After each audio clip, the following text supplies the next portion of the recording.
Good evening, everyone. For the week 3 submission, I'd like to take a couple minutes and discuss some of the speeches that I overlooked over the week, to include my own. I'd like to start off with mine first and talk about my own constructive criticism on my own. Some of the things that I've realized early on about my public speaking was simply for the fact that I stammer a lot. Just like everyone else, when I find myself that I'm in a position where I can't fill the sentence, I tend to stammer and trip over my own words.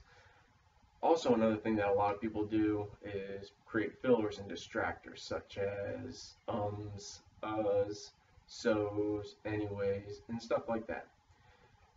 Those are a big problem for a lot of people, and simply for the fact that when it's unscripted or an impromptu speech, people don't really have ways of explaining every single thought they're coming across unless they are a very experienced public speaker, in which case none of us really are to that level.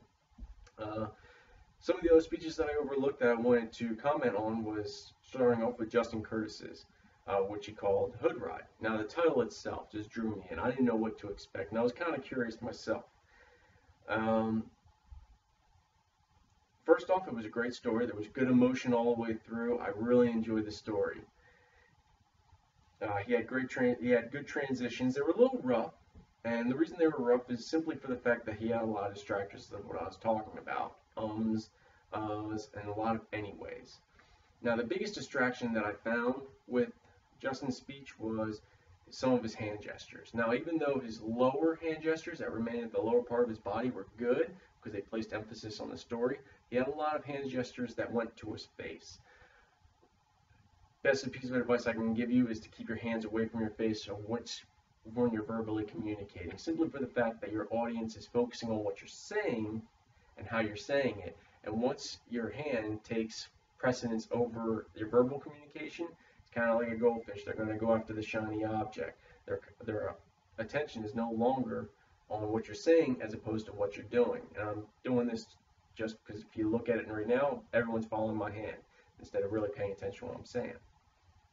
The other speech I was listening to was Kelly Cooper's speech.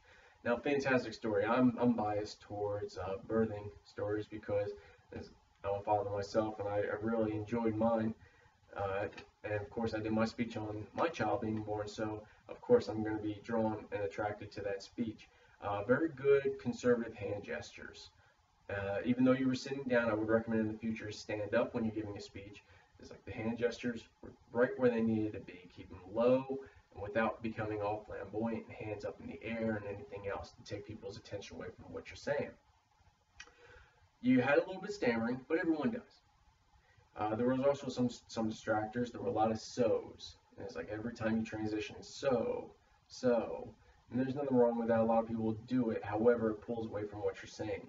Very good imagery. I was very impressed with the imagery that you used in describing everything. It really captivated my attention. However, it's like one of the biggest fallbacks to the story that I found was your actual volume as like coming through your microphone on your computer. I could barely hear it, which made it very difficult for me to actually take away. I had to listen to it a couple of times, and at one point I was actually had my head on my speakers trying to listen in.